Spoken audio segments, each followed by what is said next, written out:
Karnan stared through the rain that fell in heavy sheets from a sky that crackled with a deep winter threat of a violent storm. Up ahead stood a statue of an armored woman, which stood out in the gloom of the ill-tempered weather. The statue was placed in front of an old, run-down chapel, surrounded by a few smaller buildings and a graveyard beside it with tombstones that lay in various states of disrepair. Several crates of fresh fruit sat piled up beside one of the buildings closest to the elven commander and his warband. Another oddity, the fruit was fresh, no signs of decay or rot at all, and there were similar stacks of produce spread throughout the city. No one understood where it had come from or how it was possible, as there seemed to be no one in this city to place them.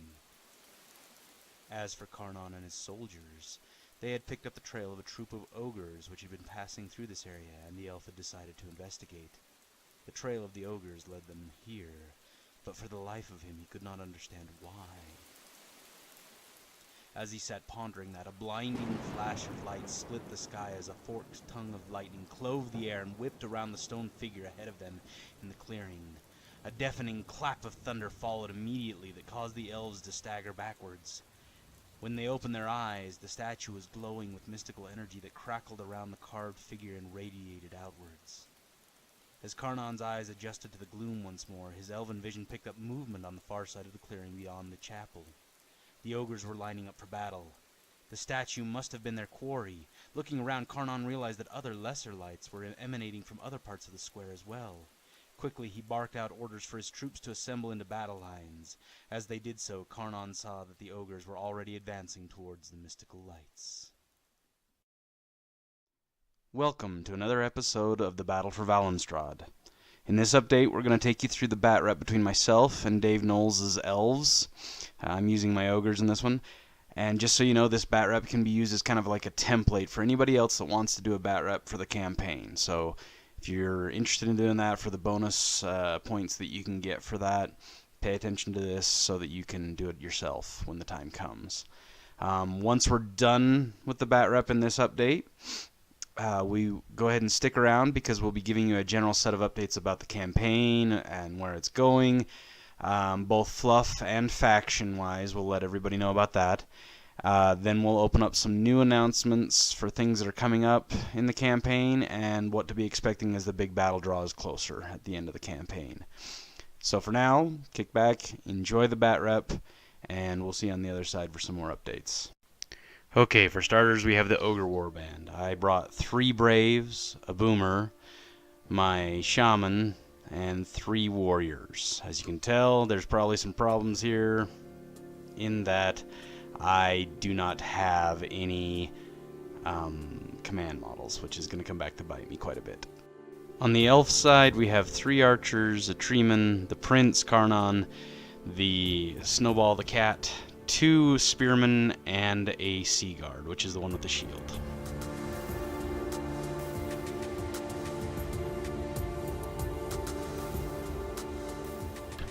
So at the top of the turn, we both roll our power dice. Dave has 4 red and 1 blue, and I simply have 4 red.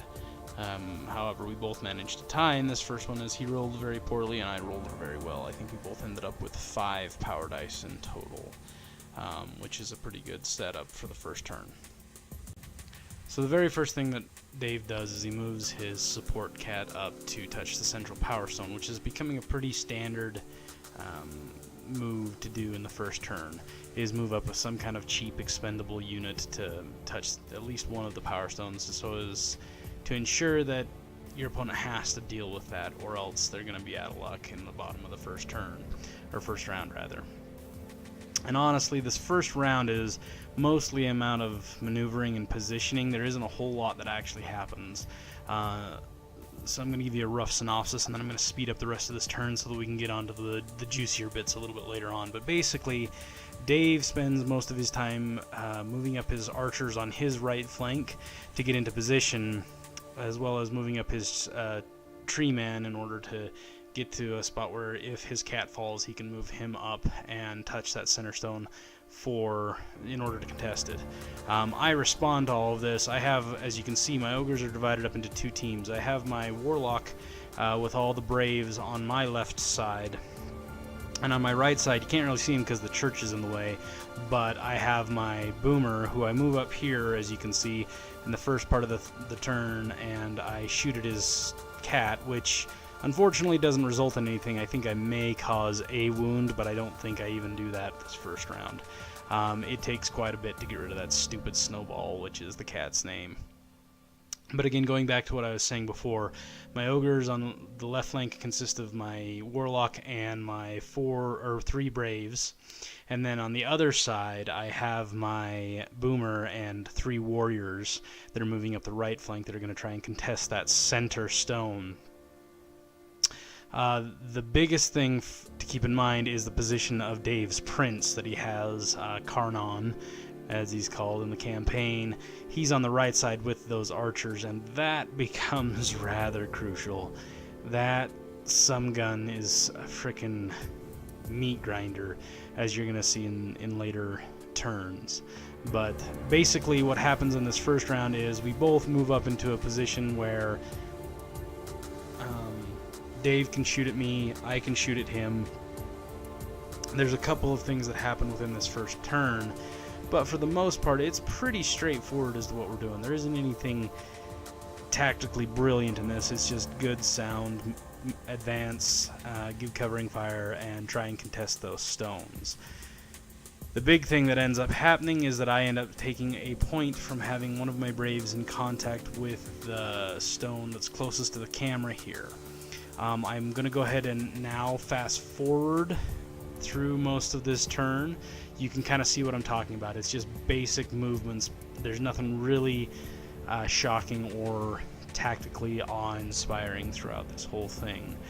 But the one thing that I do on my side with my warlock is I move him up and fatigue him to take out one of Dave's archers, which is a really lucky bit on my part. And Dave does one thing that's actually pretty tactically sound and is something that I'm going to have to watch out for in future games that we play. So I'm going to go ahead and fast forward towards the end of the turn, and then I'll point out what Dave does. That is pretty dang smart, actually.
So here's where I'm going to point out Dave's really rather tactical move that he does. As you can see, he's lost that one archer there in the front. My warlock was able to get a really lucky fireball off that got an exploding 8 train off and took him off in one go. However, now Dave is going to move his prince up, who has a ridiculous amount of moves. So that was a long run action for him. And then he does something that I wasn't expected. He fatigues him in order to move him forward and engage my warlock. Now, I fiddle around for quite a bit trying to figure out how to best compensate that, not taking into account how good of a combat character his prince really is. And so I made some pretty poor decisions here as to my positioning in response to that, and that's going to come back to bite me in the next turn.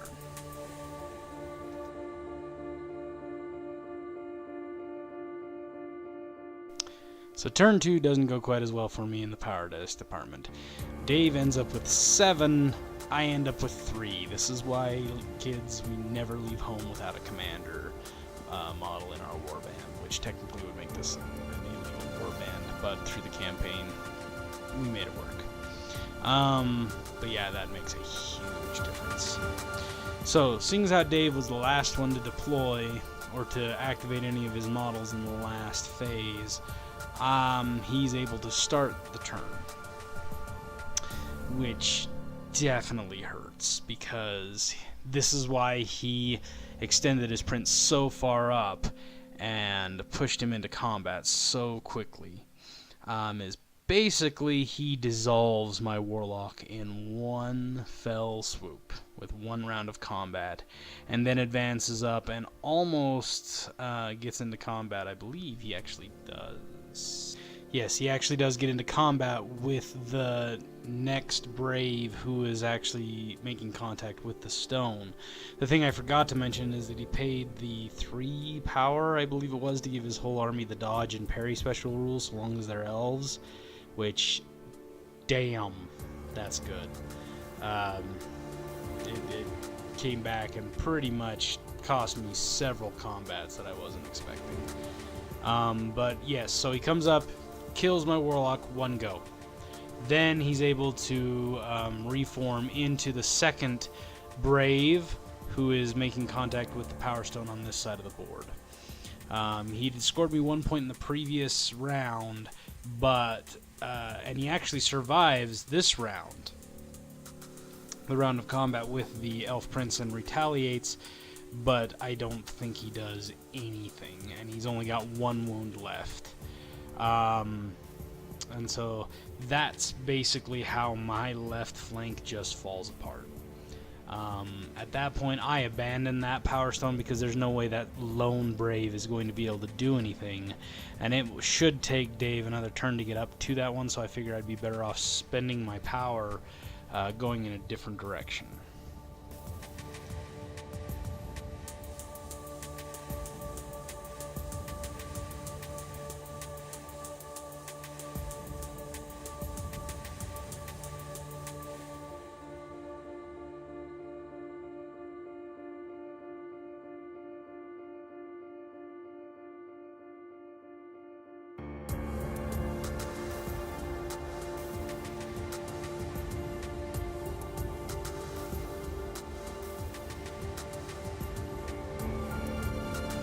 So, deciding that my left flank is pretty much done, I decide to group activate my remaining 2 braves on that left side and charge the tree men.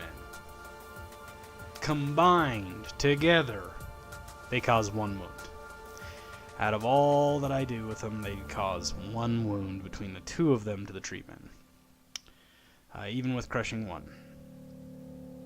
So that didn't go as well as planned. Plus, on top of that, his retaliation against the one on my left that had been wounded from shooting in the previous turn, his retaliation causes 2 more wounds, which kills that brave outright. Things are not looking good for me at this point. The ogres are already starting to feel the pressure from the elves, and it's not looking pretty, that's for sure.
So here Dave decides to charge my already heavily wounded brave on my left flank.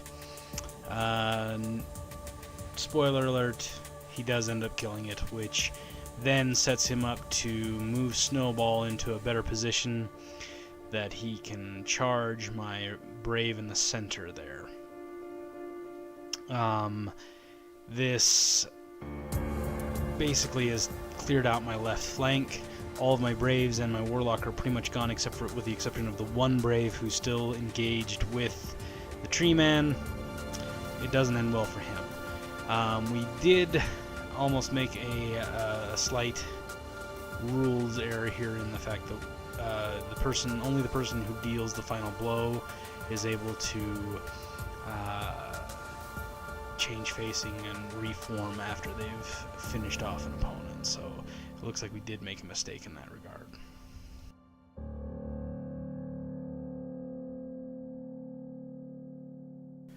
So after that little fiasco, I follow up by charging his Sea Guard with one of my warriors on my right flank. And holy cow, exploding 8 train. I got 3 exploding 8s. He made me reroll 1, which made it so it didn't count. But in the end, I ended up doing 5 hits. And he only was able to save 1 of them, so it was a -2 to their armor. Or -2 to his nerve, sorry, not his armor. He didn't pass that, so he was killed instantly. My guy reformed to be able to engage with the next closest opponent after that. You can't really see it because the building's in the way. However, there are 2 spearmen and the Sea Guard on that side of that, on top of the tree man that's there. And so that's what's going on there. My idea behind this was to try and block up his whole left flank so that they couldn't get to that center objective, and I would be able to claim 3 points at the end of that round and still maintain my lead. Unfortunately, that's not how it turns out, but we'll see how that goes here in a bit. Dave responds to this by moving his other archer up. He does a long action and then fatigues to shoot my warrior in contact with the center power stone. However, that doesn't do him any good because I managed to save all 3 shots that he gets off on him. Even though he hits with all 3, I managed to save with all 3. When it comes around to my side, I then charge in with my other warrior who is not touching any power stone on the right side to hit one of his warriors on his left flank, my right flank. He doesn't kill him outright, but he does do 2 wounds, which knocks him down, which is a significant move. Which means that basically now Dave's whole left flank is engaged and can't move up to claim that center power stone, which I should have capitalized on more than I did. This next part, though, is a little bit gut-wrenching for me because Dave does the same thing that he had done before with his previous archer and moves him up and fatigues him so that he can get a clear shot off on my ogre warrior who is in the middle of on the middle power stone. And because of just fortune, it literally worked out just fortune, he gets 2 hits off, and I don't save either of them. This causes me to take a leadership test because he's not a grunt, and I fail that barely, so that takes him off the table, which is a big game.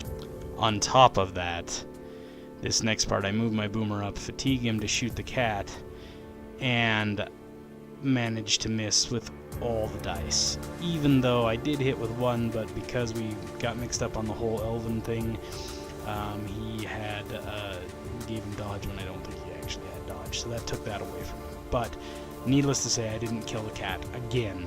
So here I am fully exposed. The game is not going well for me at this point. And that pretty much ends the second round.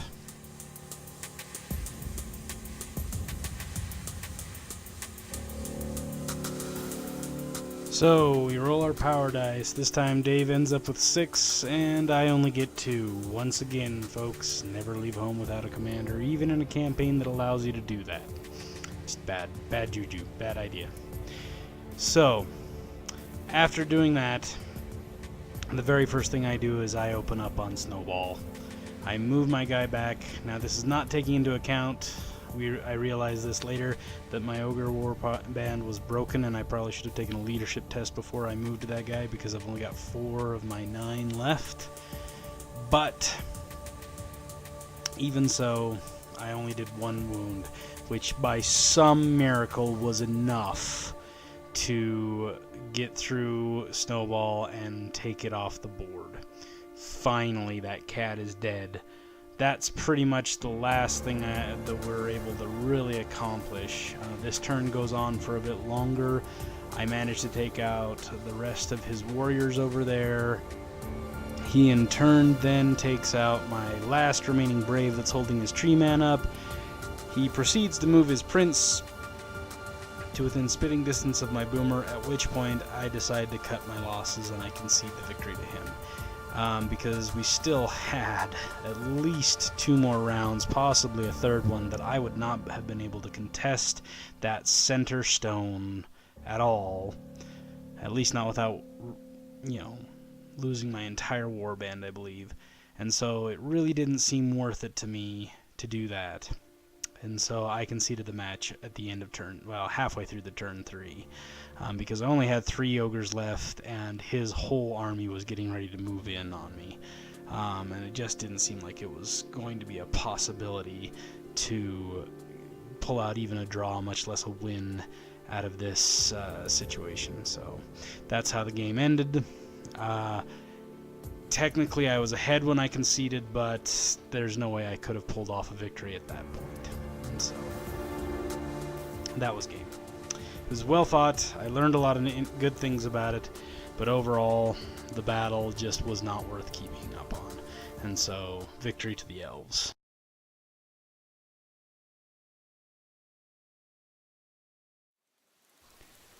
Karnan stood at the base of the statue.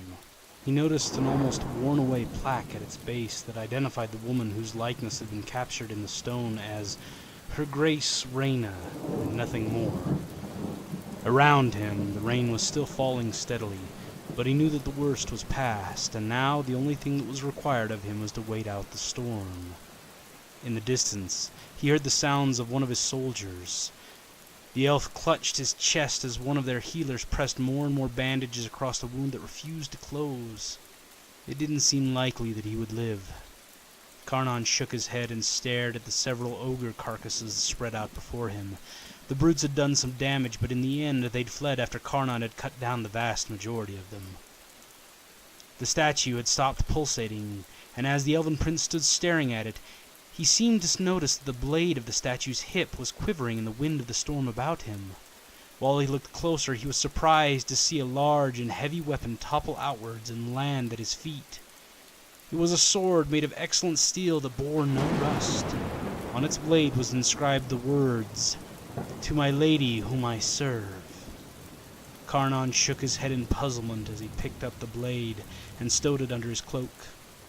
This city was so full of mysteries that this new one would have to wait before he could even begin to investigate. Slowly, he strode off towards his soldiers, not bothering to look back at the strange statue as it shrank behind him. Alright everyone, that was our Batrep. I hope you enjoyed it. I tried to give a narrative spin as well as a tactical breakdown of what all went into this fight. Dave won a good victory, and I learned a lot about Ogre Braves, mainly that they're pretty dang squishy. As far as the campaign goes, the Northern Alliance faction under Karnan's leadership has gone completely undefeated in roughly about 3 different fights. As of last week, it seems as though they are going for control of a dragon for the final battle, and who knows what else will be opened up by their further conflicts. The Imperial Dwarves have suffered a few defeats, but they won the day against Brockenok's warband and are advancing steadily within the rankings, pushing deeper into the city center in order to have a better idea as to what tactical advantages they might seize for the coming battle. The charred flesh has been completely silent for the most part, drawing a single necromancer and his undead minions to their employ for the time being, but they seem to be biding their time at the moment. The Ogres have suffered the most, having undergone the most losses and being forced back to their camps to lick their wounds. Brockanock is not happy with their progress, and his wrath is full for those that have put him on his back foot. His vengeance is coming.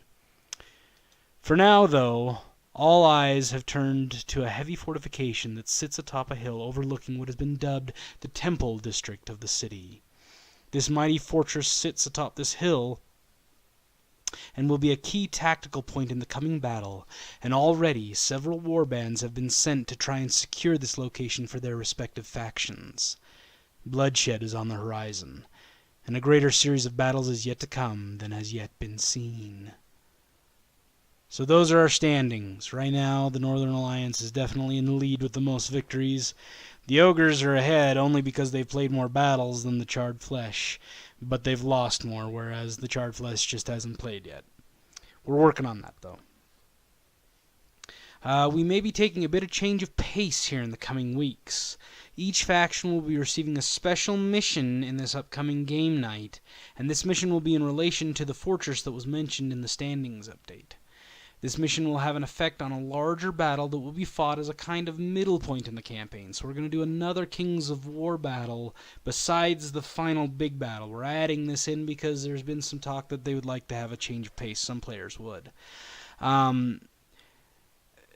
Be ready, because we're going to be trying to use the siege rules from the Clash of Kings 2019 book. If you haven't picked that up, go and do it. If you just want to take a look at it, come talk to me. I'll let you have a look at it, or anybody that has it. But those rules seem really cool, and it'll be good to switch things up, apart from the fact that the rules look really stellar. And as always, these battles are going to affect the storyline and the final battle when it comes time for that. So you're going to want to prepare for that battle. So that's what we're at right now.